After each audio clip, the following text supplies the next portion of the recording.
between dancing and the heat and recovering and going shopping. I haven't actually gotten to play, but I set up the American forces, the U.S. Army. I kicked Carson up here with the Californians, the scouts down here, and I've got the howitzers with the New Mexicans under Major McCleve. My idea being, this terrain's pretty bad for the howitzers. I would rather have them able to deploy in the clear terrain. I doubt I'm going to get any chance to fight, to use my howitzers against these Kiowa here. But my plan is basically to use the Cav to either chase them away, or if they stand and fight, eliminate them. And that's about as far as I've gotten, and I'm already kind of fatiguing out. Mainly because I've got to look up a lot of rules to try to see. Whenever you give me, hey, you can deploy anywhere along here. I more or less have to kind of play the game out in my head to get it to work. But also there's, I don't know, I've been reading a lot and just otherwise avoiding anything necessary. Some of it's the heat. Being down here is hard. It's hard to convince myself to play down here. But it's the only place in the house that's bearable. And this in the tub. We started the first turn. My internet went down. I don't know. There's no local outages announced. It could be something on my house itself. I've got so many weird connections. It's also possible that this is like that final little tiny inconvenience, because that's about where things feel. Anyway, if not, this will be going up someday. So we moved forward. Now, because all of the Indian units are mounted, they only have a firing range of 1. And we've moved all the way, we've gotten through the movement phase. We're on defensive fire. At this point, I get to shoot.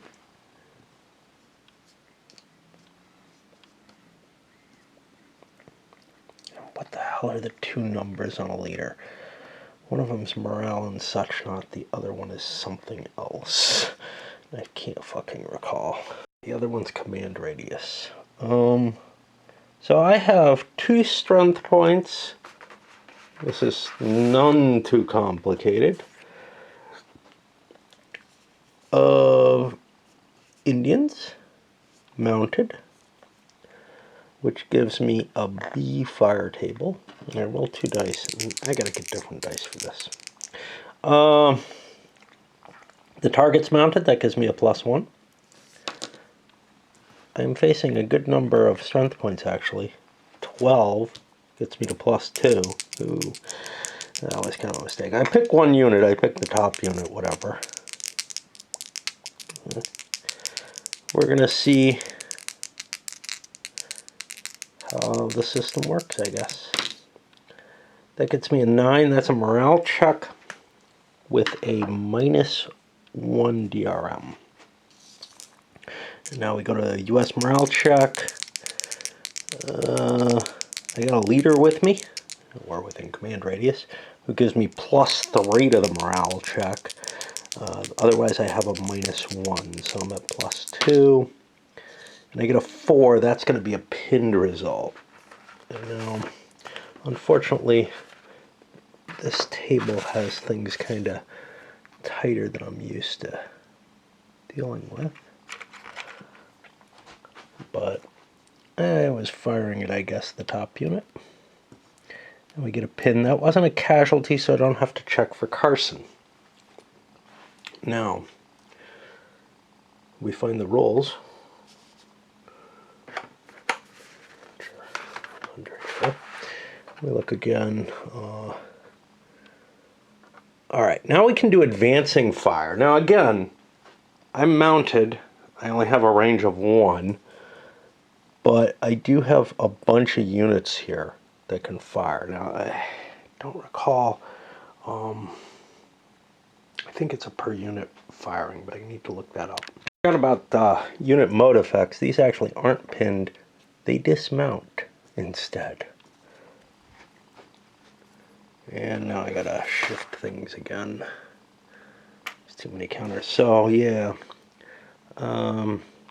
mounted US cav may charge. A mounted US unit receives a pin, must dismount both the unit and its horse holder. Gotta get a horse holder. Oh, that's in my other pile. And yes, there's a lot of fiddling here. We'll get used to it, I think. Okay, but what I was looking at was fire combat.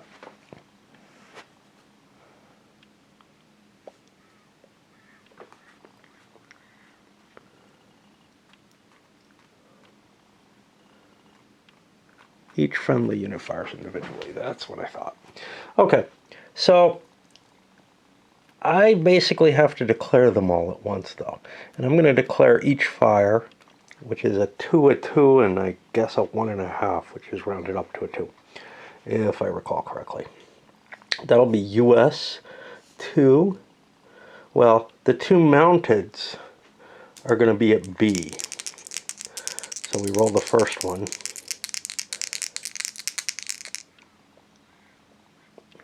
Firing at a mounted target, I'm at +1. There's 5 or less. I'm at even.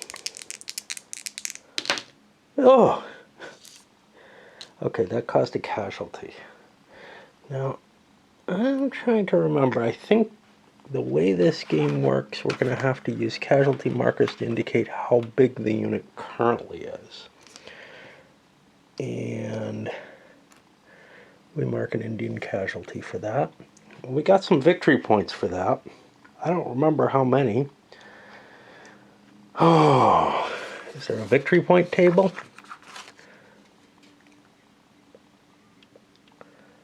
I don't see one. A lot of places to check, which means we flip through this rule book and try to find that.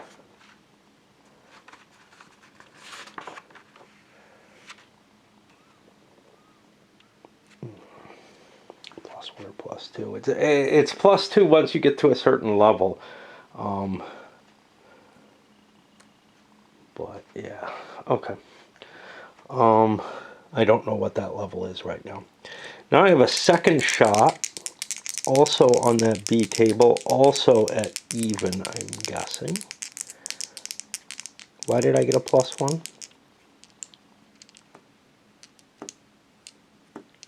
Because the enemy's mounted. And that one's not going to hit. Now the other one, I'm not sure. I am either on the C or D table with that dismounted unit. It's 3 strength points divided in half because it is firing in the... And yeah, I'm finding it hard to remember everything.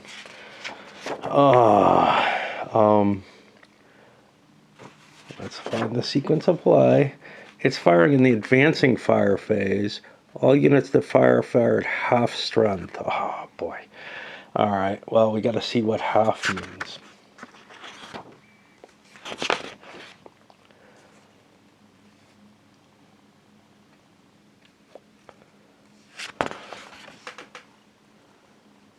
I seem to remember there was a rounded up thing.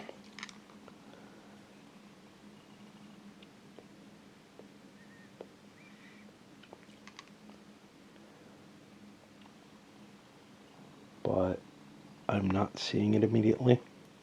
So I'll have to stop and look at the rules for a while. The only rule I have here makes no sense. Retain all fractions unless specifically instructed not to do so. That doesn't help. There's no 1.5 and there's no range on here, so that's problematic to me.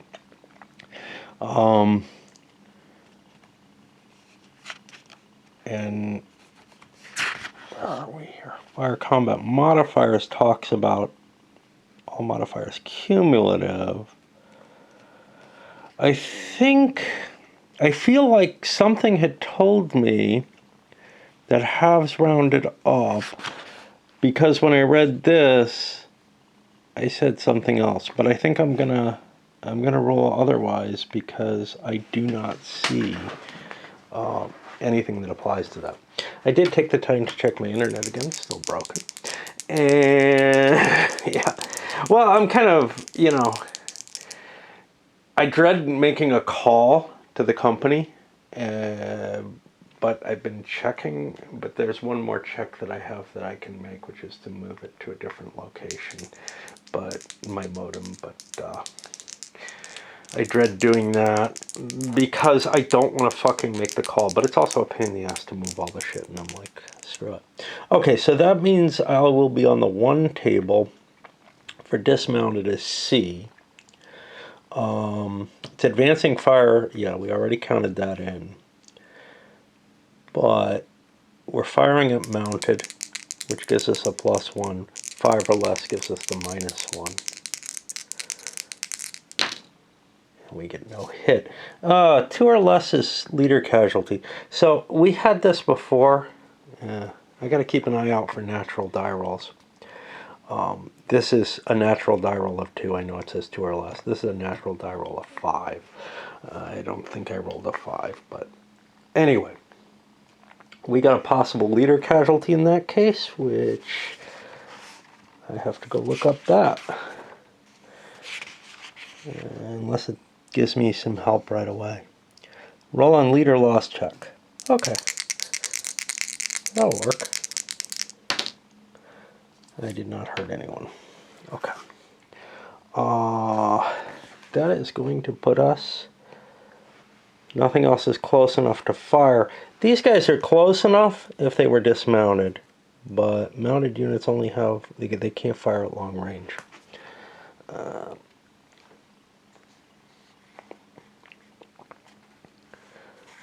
Retreat before melee. Yeah, I'm gonna try to melee those. And so I will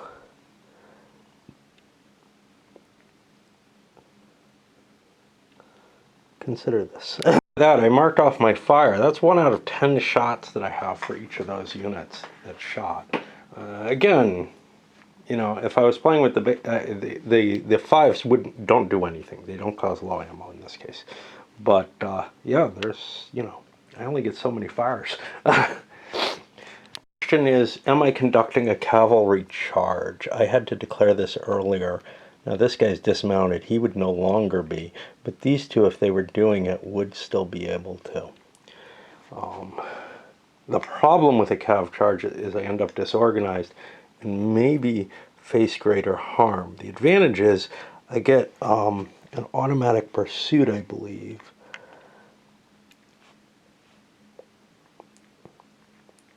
But that would get rid of my charge, and I think I'm disrupted. I don't know. I have to figure out how it all works again. Charge is not allowed because there's a creek there. Hey. So let's put off that problem. I believe we want to try to retreat before melee, which is a table, if I can find it, as is everything here. We get DRMs, mounting, attacking. We are stacked with the leader, so we get a +2 to our die roll to retreat. We get a 3, that means we fail, so we're going to have to take the retreat. We didn't get a 1, which would disrupt the unit.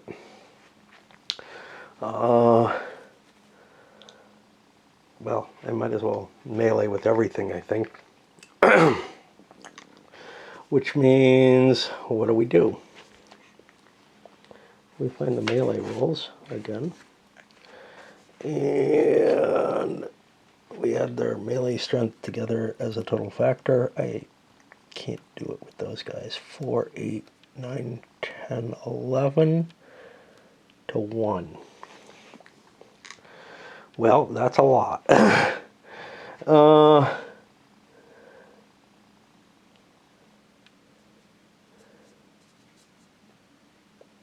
we have none of these penalties, or none of these effects, none of these effects. We both have a leader, actually. That's going to give me a +1 net to the die roll. There's a creek, which cancels that out. And that looks like it's it. So we're going to be way over on the US 6-to-1 odds. Indians are better at melee. Cool. And we roll a shitty 1. Retreat all units the indicated number of hexes. Yay. Alright.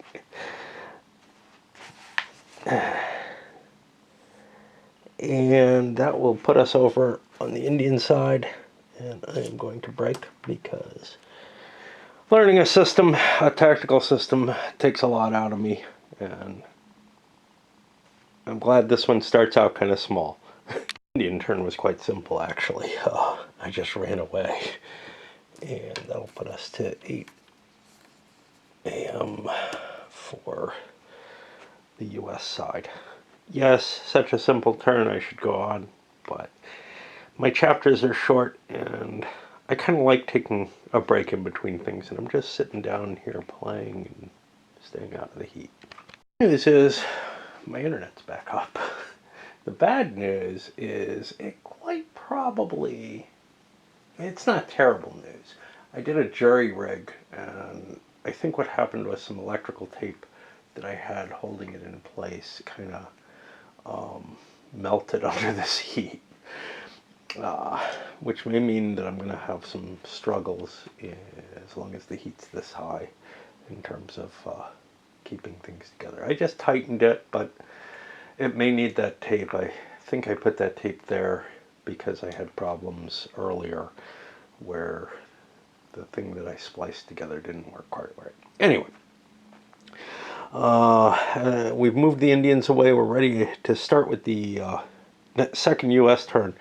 And one of the first questions is, hey, what do we want to do about these camps? You know, it requires infantry or cavalry to loot them or burn them. Doing both of these things is a good idea. They're victory points. But I also would kind of like to wipe these guys out before they alert the other camp. And so that's a higher consideration right now. It may also be impossible. So remember, I'm not allowed to charge across a stream, and there's a stream in the way. And there's other streams, and the Indians are faster than my cav, which means, you know, if I move here 1, 2, 3, 4, 5, 6, I only get to here. Now remember, if I'm mounted, I'm not able to fire at range 2 even. So these guys are just going to continuously be putting range between us, and that's going to be problematic. Now, the charge can give me a couple extra movement points. We'll see what we do. What I do have, though, is a fairly heavy set of scouts, which could do some damage, maybe. As mounted just moved in, and they're positioning themselves on the camps to start looting them. This guy's got a little bit of complexity. He's got a, well, he wants to mount up to remove this. That costs a movement point. 2, 3, 4. And this goes back with my horse holders. I'm not sure what I'm doing with Carson yet, because I don't know quite what I'm doing with the New Mexico troops. The U.S. completes its movement, and I also did the Indian movement. So we're on turn 3 now. The artillery, kind of troublesome.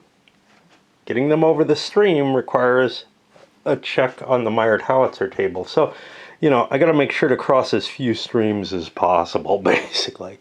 There are a couple that I will have to cross, but there's an opening down here that gets me into kind of an interesting position. So if I can limit it to only crossing this one, that would be ideal, because there's a fair chance crossing a ford or river is -1, so on a 1 or a 2 I'm going to be mired, and on a 1 there's a chance that I actually wreck the damn thing, which would really suck. Intention had been to loot the camps, and I actually probably could have moved further. Let's see, from here, 1, 2, 3, 4, 5, nah, not really.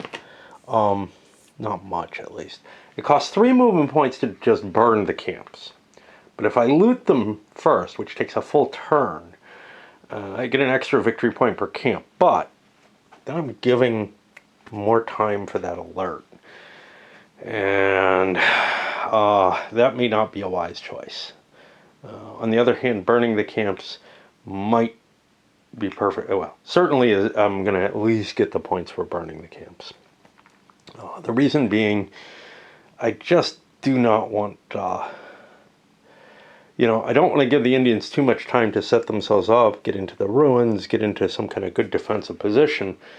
I would rather press them as hard and as far as I can. However, victory points are important, and conceivably, let me check the points. What do we get here? The fort is worth 5 for the U.S. taking it. Casualties are worth points. Indian victory points for killing stuff. The Indian gets points for U.S. factors that leave the map too early. U.S. units that are marked low ammo.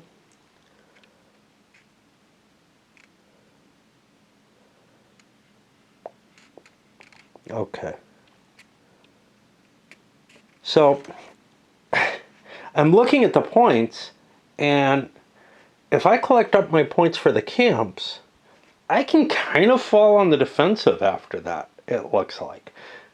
If I wish to choose that. You know, I can say, well, I looted and burned all the Kiowa camps, and we're good. And then the Indians don't get any victory points. And I don't really have to press the attack. On the other hand, I could push that attack and try to take advantage of the initial state of disorder. There are a lot of Indians, though. And honestly, Carson didn't know how much he was facing. It's kind of like a Custer situation. He was a little surprised by how big a force he ran up against. But I'm not so sure that, like, I want to face that, you know? And I'm playing with knowledge that Carson probably didn't have at this moment, which is just how big this force is. But the results of that knowledge may actually cause me to not pursue these guys as heavily and worry more about destroying their encampment and looting it. So I don't know.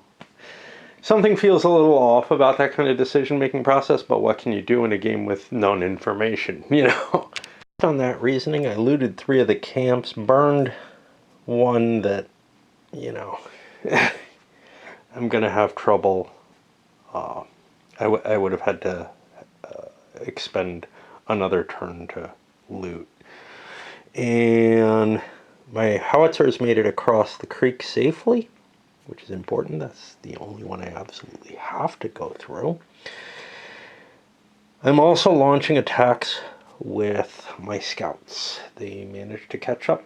I don't know quite how that happened, but it didn't look like there was enough movement, but yep, they were able to intercept in there, and that's probably a screw up on my part with the Indians. Combat.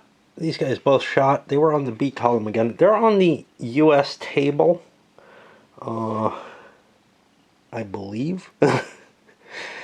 They don't have like Indian or Scout. Maybe I'm mistaken there. It's not going to make a difference because the roll that got a hit was an 11, which would be in either case. I'll look that up though. But I do have a leader loss check here. Yes, it's not a 2 or less. Well, it's not a natural 2.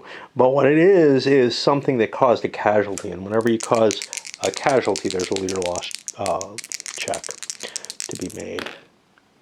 And we're fine there. The fact that this leader was alone there causes a problem. This unit tried to withdraw before melee, failed, got a disruption result actually. I don't think there's a way to withdraw a leader alone from combat. I'm looking at the way things are worded here with automatic elimination. Any friendly leader that is not stacked in a hex with a combat unit is automatically killed if an enemy combat unit is moved into that hex or initiates melee. And I couldn't find anything that gives a leader retreat check. So this was kind of a dangerous place for him to be. I don't know if he could have moved another hex, but too bad, right? I looked through the victory points, however. I don't believe there's any victory point cost for this leader. Kind of a pain to look through, but it's 4 US victory points for each Indian leader other than Dohausen killed. Oh no, plus 10 if Dohausen's killed. Oops. I'm sorry, plus 5. Okay. Well, that sucks. Yeah, that's, how about that? Oh, okay, well, the U.S. is racking up points right now. They're not racking up casualties. Now, they have to stick around on the map until turn 23, or else their combat factors cost victory points. But they could sit near the edge of the map and try to take retreat results to prevent themselves from losing values. I think it's more valuable to try to find myself a defensive position and let the Indians come at me. But we shall see. Now, what is the retreat rule? Somewhere or another there's a rule where the U.S. can leave after turn 23 without any cost.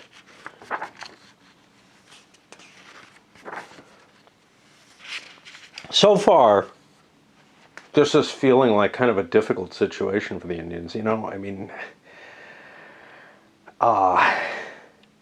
if this force gets wiped out, I never have to activate those. I can just say, yep, I won the game. If this force does not get wiped out, then it can go back and gather a counterattack. But it's not far from being wiped out as it stands, just by these scouts. And, you know, I've got other stuff coming. I don't know how quickly that can get into range, but yeah, there's 3 strength points of scouts or 3 strength points of Indians left here, and 7 strength points of scouts. And that does not sound good to me. Trying to disengage here, I'm going to be taking withdrawal fire and may lose more strength points.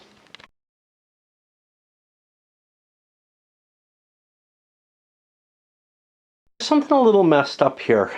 The ammunition tracks don't count scouts. Option 2 says that scouts have 10 ammo each. I'm using, because I don't have a track on this, I am treating this differently and using basic ammo supply for the scouts. Which means we've taken a low ammo, and I don't think we can be hurt further than that. So we're going to be at low ammo for the rest of the game, basically, because there's nowhere we can recover ammo with the US units. The pack trains aren't in this scenario. They're available if Carson waits and gets all his stuff together before he attacks. Indians managed to get a couple of strength points out of that as we move forward, and I don't know. I don't know if they're going to make it back because this game is just over. I am not going to assault this thing. There's no reason. The victory conditions are such that if I can wipe out that initial force, I just pack up and go home. I did good. Looks likely that the Indians are going to get away. Wasn't able to catch this one and fire on this one. They traded some shots. This ended up routing away.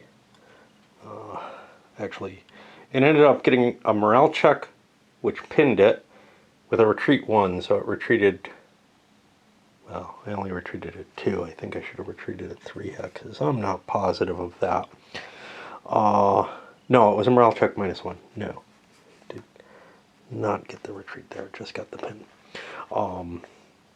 So it looks like the hordes are going to be released. And now the question is, what's our best defensive terrain? Well, the fort is not a bad place, and I get 5 victory points for grabbing it. So maybe this actually does end up kind of coming out historically. But there was a fair chance that I could just wipe out that entire league force. I also burned the rest of the camps, grabbed myself some more victory points. I'm up to 15. That's doing pretty well. I'd love to leave, but I'm not allowed to yet. The U.S. column pushes forward. Not quite at the fort yet. And the first native unit has reached a camp, and that's going to fire off activation. I think the alert happens immediately. And I basically get a D6 worth of warriors and a D6 worth of ponies that I can activate. Make the warriors the blue die.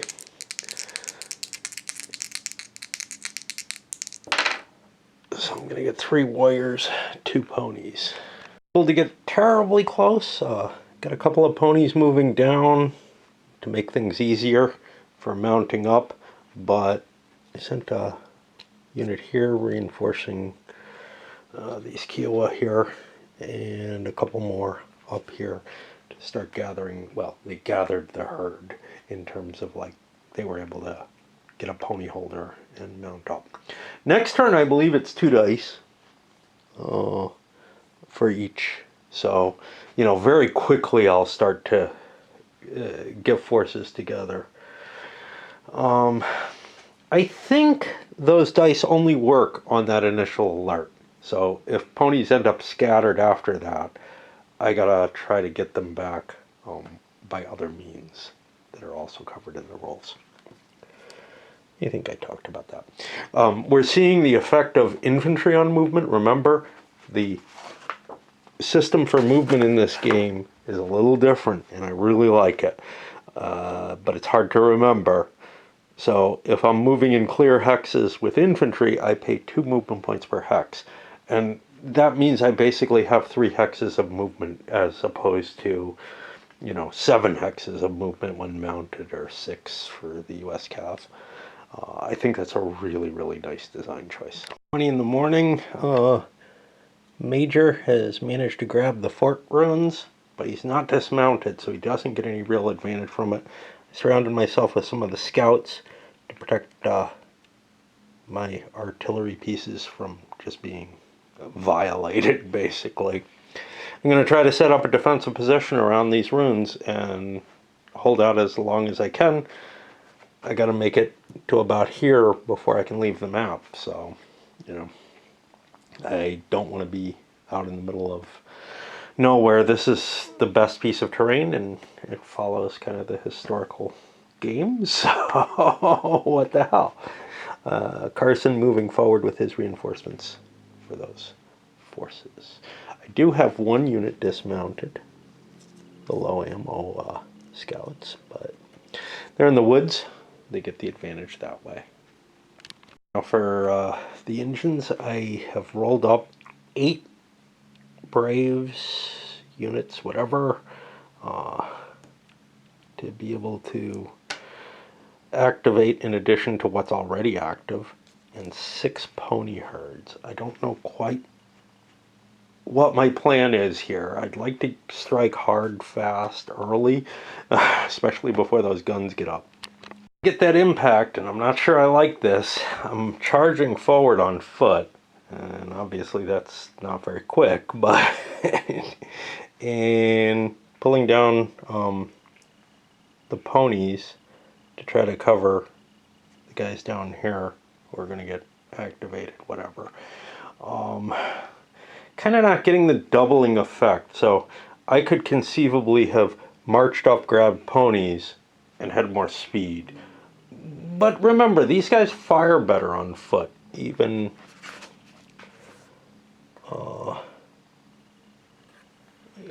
even dismounted Indians are going to fire better. So I see an advantage to just marching forward without the ponies, since I'm trying to take this as quickly as possible. We've got one attack here.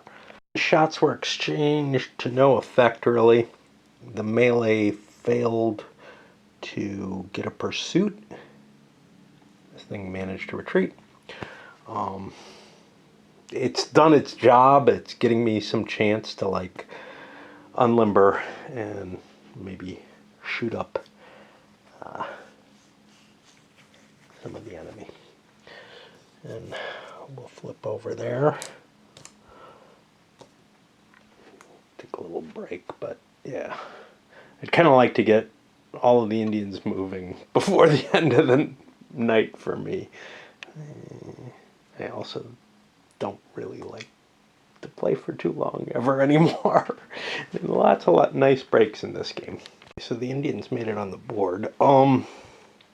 Unlimbered a gun, sent another one up this way. I don't know how safe that is. Dismounted and fired. That actually... So, actually all these fires have been at half strength, and so they should only be half marked. I don't have an eraser on this pencil that works well, so I gotta find another one. I screwed that up. I didn't realize I applied the half strength in every case. But anyway, here we had a melee attack, and we destroyed Kicking Bird. But took a loss in melee. And the biggie is nothing was done with this. I fired here, I fired here.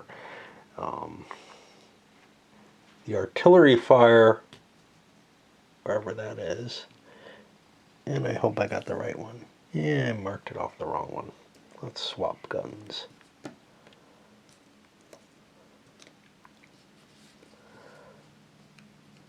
And is that right? 1, 2, 3, 4, yeah. At range 4, you know, my hope was to route it, not a real route, but push it back a couple hexes, make things harder. The artillery fire is not very effective, except with canister at range, you know, while you're meleeing, but it can push the enemy back and buy you some time, and time is what this is all about right now. We're trying to make these victory points last us while the horde comes.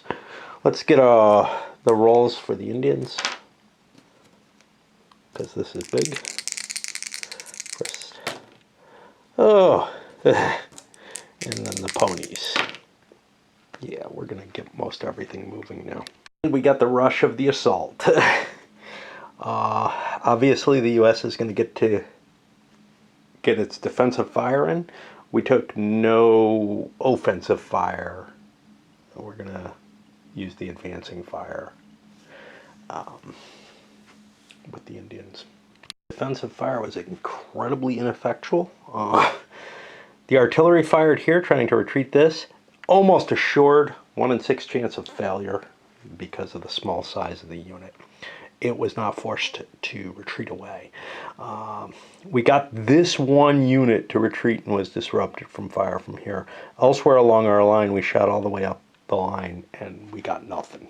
But now the Indians get to fight back, and I got to think about whether I want to make this assault on the fort. That looks like a bad idea, but elsewhere I think we're going to try to wipe units out. And it feels like we got a pretty good result there. Push this guy back. I think we exchanged hits there, which is equal victory points. But remember, this gets up higher, the U.S. starts getting more victory points for killing the Indians, and eventually, like, it becomes very, very difficult for them to attack. If you recall from when I bumbled through the rolls. Over here, we wiped out the Apaches that were there, and that's a pretty nasty situation. Got a couple of victory points off that. Would have routed them as well. And that pushes us to 10 o'clock. I don't know how well it's looking for the U.S. Cav anymore. It looks like a much tougher fight than it did when, hey, maybe I can just get out of here without having to fight.